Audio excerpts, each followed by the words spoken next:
Today I'm going to show you some plants that are perfect for early summer color in your garden.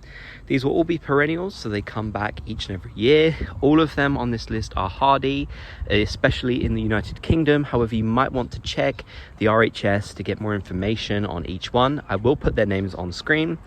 But yeah, we're going to be focusing on those plants that really brighten up your garden at the start of the summer. Not all of these will last until the very end, but a lot of them actually will just continue from now onwards. So I'm going to go over some of my absolute favorites. By the way, I'm trying to hit 2,000 subscribers, so if you could drop me a subscription if you like gardening content, I would really appreciate it. First of all, Salvia Caradona. Now this one started blooming in about May time for me, and look at those beautiful dark purple stems. The salvia is very hardy. It's got such a lovely look to it. You can also cut it back once all the flowers die off, and hopefully you should get a second flowering on it.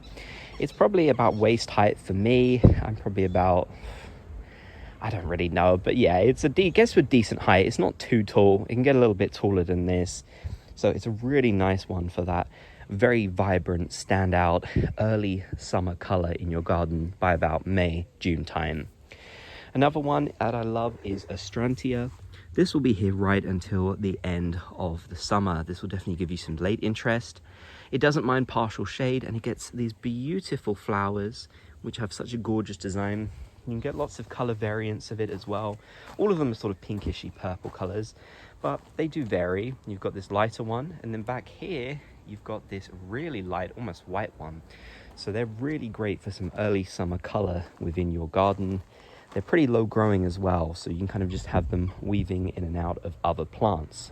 Next we have the Achilia. Now this one is called Gold Plate, and it will get even more yellow than this, believe it or not. But it's a decently tall yarrow, and Achillias come in so many different varieties and colors, so many different sizes. They all have the same sort of foliage that you can see here. It kind of reminds me of a fern, so it's easy to tell what they are. They're prolific self-seeders, and they will absolutely light your garden up with that natural cottage style or color around the garden. This yellow one I find works really well with blue perennials, so it's definitely a must-have in your garden for some of that beautiful early summer and late summer color. How about geraniums? This particular one is called Geranium Dreamland, and look how many flowers this one single plant has. It fills up so much space in the garden. It's very low growing, and it'll just weave its way in and out of the ground, covering everything. It looks so stunning, and again, it's absolutely perfect for that early summer color in your garden. This one is a bit lighter, but here is a more vibrant one in the form of Geranium Roseanne. This is actually a sterile plant, which means it won't self-seed, which means it will keep on flowering again and again and again throughout the year. So you can literally count on this to keep flowering for you all year round, which makes it so nice. Another one is Nepeta. This will start flowering at the end of spring. It gives you this beautiful purple flower. It's very low growing. Cats absolutely love it. That's why it's called Catmint.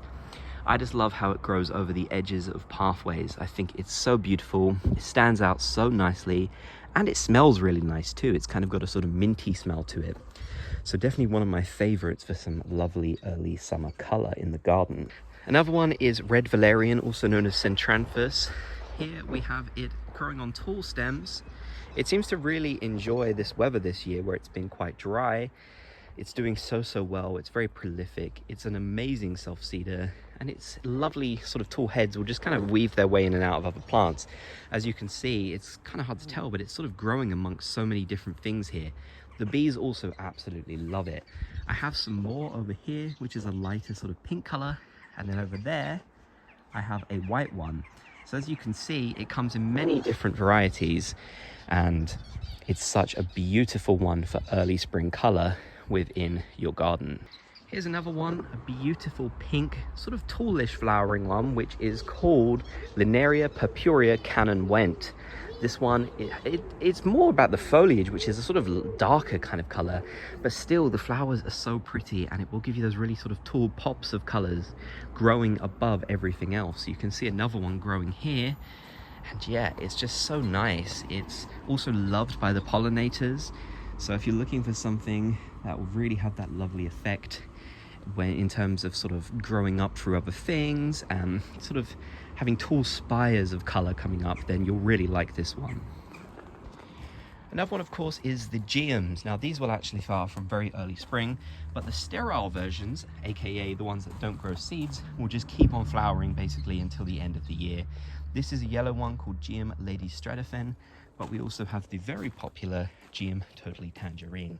And this will give you some absolutely beautiful pops of color throughout the summer in your garden, especially early summer, since it will have already started flowering in spring. So you can count on this one to be a really lovely, strong flowerer with some great vibrant colors throughout your garden. And again, there's a lot of varieties. This one's yellow, we've got orange, there's a red one. There are just so many that you can choose from, and all of them look fantastic.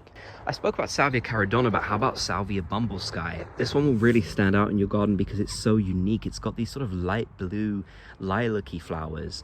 So a lot of people will kind of comment on this one and say how interesting it is. I've seen that a lot. So if you're looking for something that is maybe a bit more of a lighter color, but will still give you such a pop of color in the space it's at, I mean, look at it, it really stands out, then this is definitely one for you. Centuria Montana is another one that kind of flowers at the end of spring, and it will give you such a lovely bluish color, which is quite rare in perennials.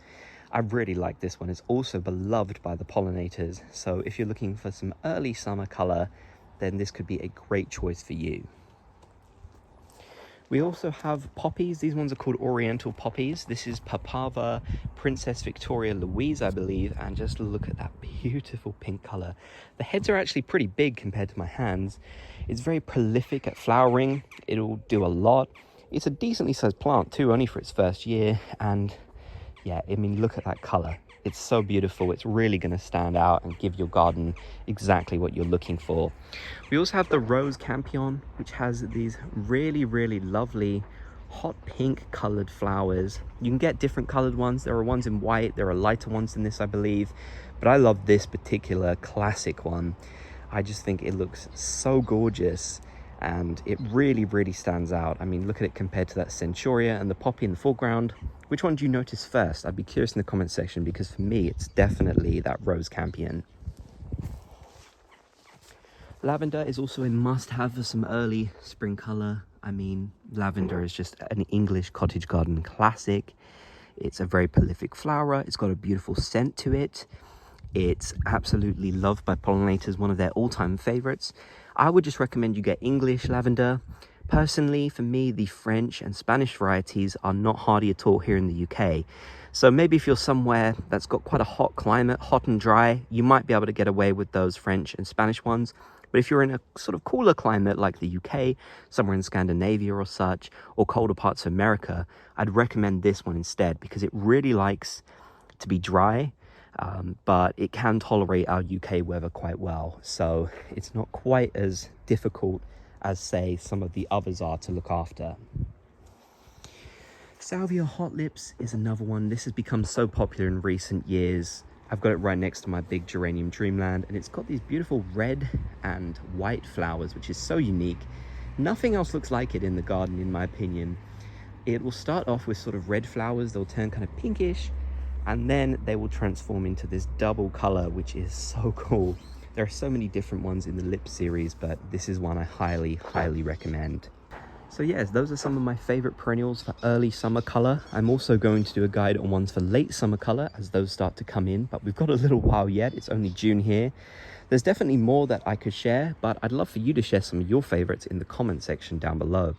So if you made it to the end, be sure to comment and let me know your thoughts and some of your favorites. And don't forget to subscribe. I'm trying to hit that 2,000 subscribers, so I'd really appreciate it.